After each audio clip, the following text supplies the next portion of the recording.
Lebanese Prime Minister Hariri, can you say definitively from this podium that he has been not been held hostage by the Saudis?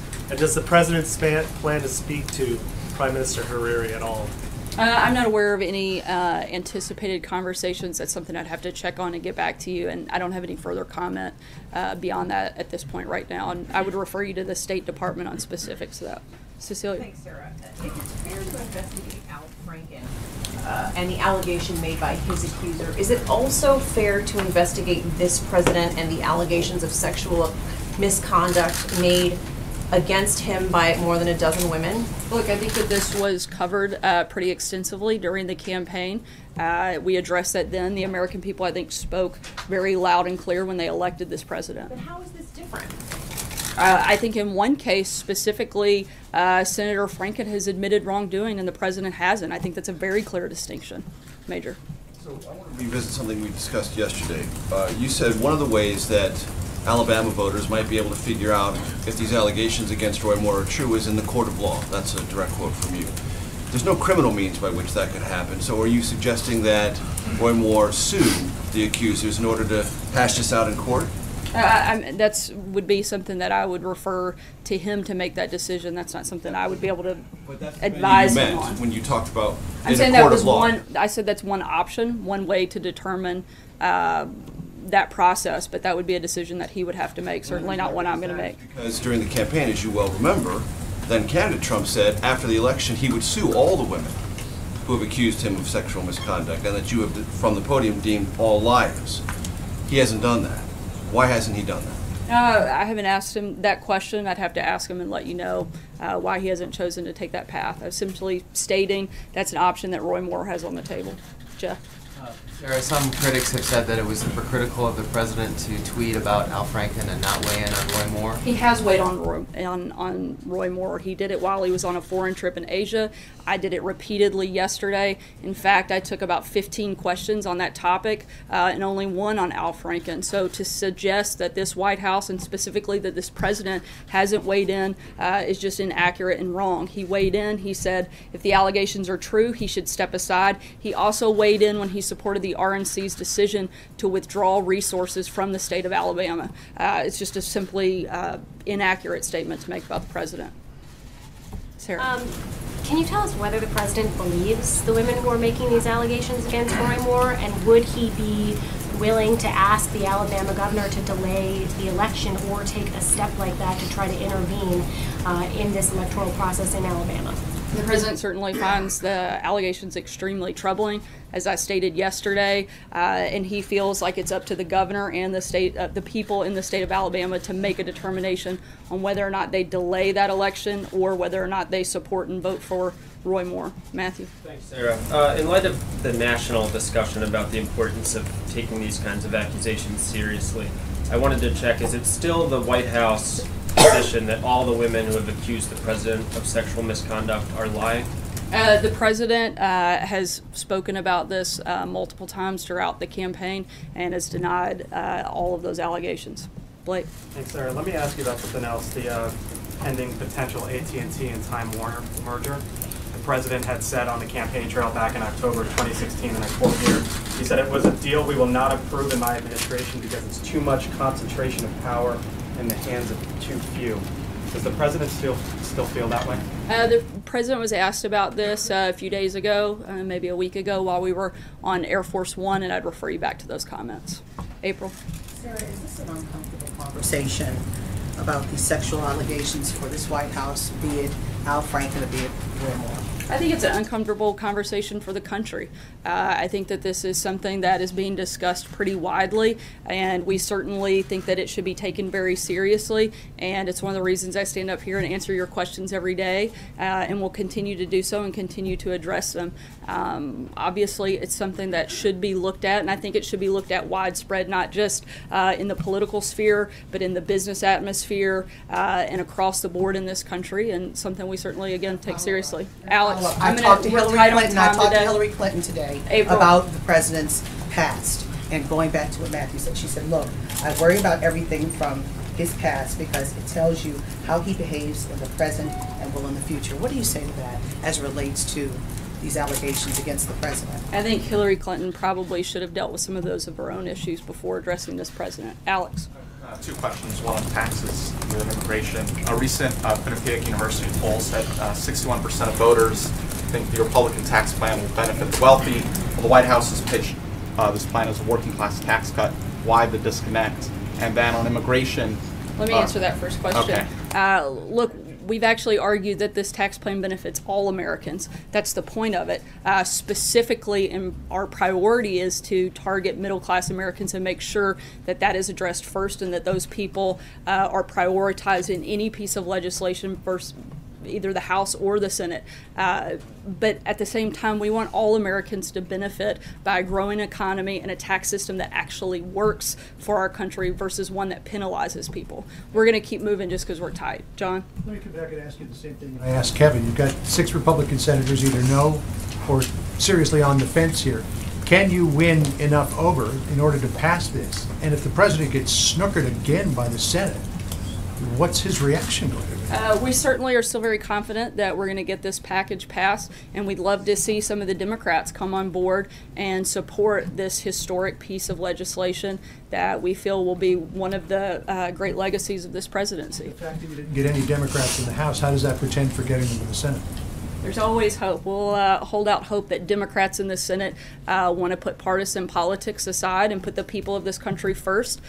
We haven't ruled it out, and we're certainly going to keep pushing forward, and we're still confident we're going to get it done. Is it safe to say the president will not be pleased if he gets snookered by the Senate again? I think the American people will be the ones that won't be pleased because they're going to be the ones that lose out the most if this doesn't go forward.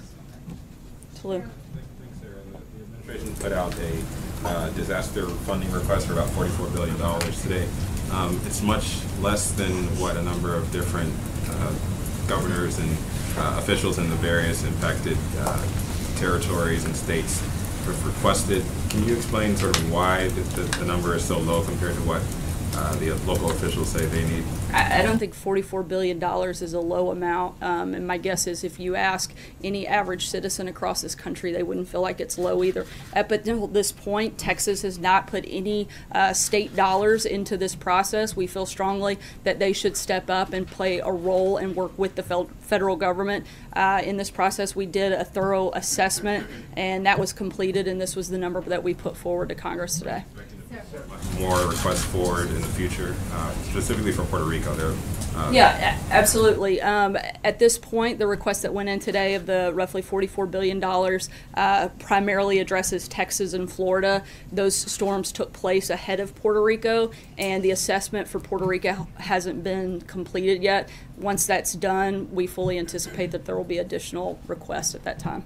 Kristen? Sarah, thank you. Steve Bannon is sending a strong message to the establishment to back off of Roy Moore. Is the president's allegiance to Steve Bannon in any way impacting his response? The president doesn't have an allegiance to Steve Bannon. The president has an allegiance to the people of this country and nothing else. Has he spoken at all to Steve Bannon or any outside advisors? Not that I'm aware of. How concerned is he, Sarah, about losing this seat to the Democratic candidate who right now, according to the polls, is leading? Look, I think that the president is less concerned about the seat and more focused on the policy and the legislation that we're pushing through right now, like tax reform. John? Thanks a lot, Sarah. Just in regards to that question regarding the supplemental request the president, the administration has put forward, $44 billion.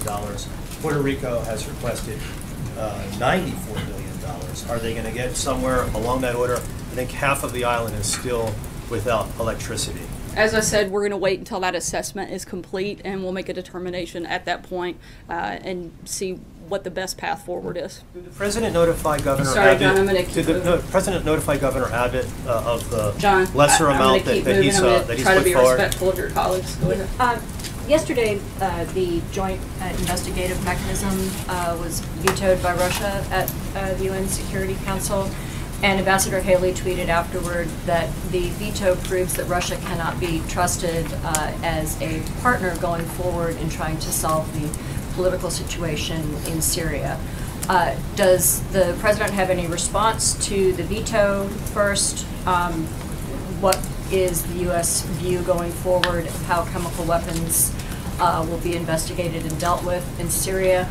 And is it the U.S. position now that Russia cannot be a partner in trying to solve or do a next day political situation. I think for by the Syria. actions that the president's taken specific to chemical weapons, I think he's shown his position on that with the strike in Syria earlier this year. In terms of Russia's veto, it's certainly not one we support. We do hope that moving forward, they want to get on board and work with us on this. But at the same time, this isn't something that we support their decision on. Stephen? There's been some extraordinary pushback on the administration's decisions with respect to elephant trophies and hunting of lions and elephants in Africa. Can you shed some light on the decisions the administration has made and what you make of the pushback? Yeah, this is actually due to a review that started back in 2014 under the previous administration, done by career officials at the Fish and Wildlife Service. This review established that both Zambia and Zimbabwe had met new standards, strict international conservation standards that allowed Americans to resume hunting in those countries. A ban on importing elephant ivory from all countries remains in place, but again, all of this was based on a study that was conducted that started back to the previous administration and done by career officials. Darlene? The Senate tax bill has a tax break for corporate jets. How does that help the middle class? As Kevin stated before, this administration has laid out the priorities that we want to see reflected in this legislation. We're going to continue to fight for those priorities and let the legislative process work through. In terms of those specific pieces, that's something I would refer you to members of the House and Senate on that. But our focus is on making sure these priorities are answered and met. We'll make this the last one.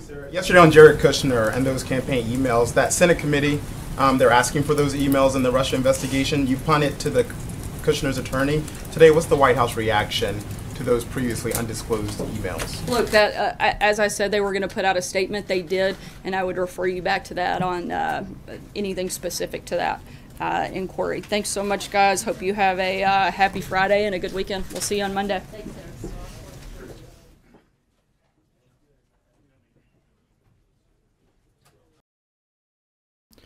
All right, folks, thank you very much for joining us and choosing us as your stream of choice. Sarah Sanders did an awesome job today, taking down the prostitutes and making sure to let them know who's boss. So she did a very good job. As you guys can see, pretty much everything was about Roy Moore, nothing about Al Franken, even though a second woman has come out and there's pictures of him doing stuff, and he's already, he doesn't deny the allegations. He said he's sorry and he sent a letter. And even though all of that stuff has come out, they say nothing about Al Franken. And with Roy Moore, there's no pictures, there's no nothing. All there is just some fake message on, or a writing, a little message on a yearbook. That's it. There's no pictures, there's no nothing. So it's ridiculous how they don't, go after the Democrat, but yet, since the other guy's a Republican, they attack him at every single question that they give. So completely ridiculous. So anyways, folks, thank you very much for watching. My name is Jen, and I'm from Golden State Times. Like I said, if you're watching this after it's uploaded, make sure to check out our previous video. This should be coming up on the top of your screen. They're interactive. You click on them, they'll take you to the video you might want to watch. Visit our website, goldenstatetimes.com, by clicking the button on the right side of your screen. If you'd like to subscribe, click the globe with our logo on it. It's interactive. It'll give you the option to subscribe. And if you would like to help Golden State Times stay on the air, contribute below by using the links in the description. Also, please follow us on gab.ai. Okay, we are on there. Make sure you follow us on there. They're giving us the option to put up content in order, to help us out and keep us on the air. So please follow us on Gab at Golden State Times. That's our username on Gab. Make sure to go over there. We're going to be putting a whole bunch of content on there, and Gab is giving us the ability to, to do some share revenue in order to continue operation here at Golden State Times. So if you guys want to do that, follow us on gab.ai. Our username is goldenstatetimes.com. Thank you very much, everyone. Like I said, if you'd like to contribute to the channel, the links are in the description below or at gab.ai, goldenstatetimes.com. That's our username. Thank you very much. If you are new, subscribe to the channel. Give this video a thumbs up on your way out. And if there's any more live streams, we will be bringing them to you here live. Also, we're going to be uploading the State Department press briefing with Heather Newart. It's going on right now, but we're going to be uploading it as soon as it's done in just a few minutes. Both of them were happening at the exact same time. So we hope that you guys watch that video and you share it along with this one. Thank you very much, everyone. See you soon. Peace.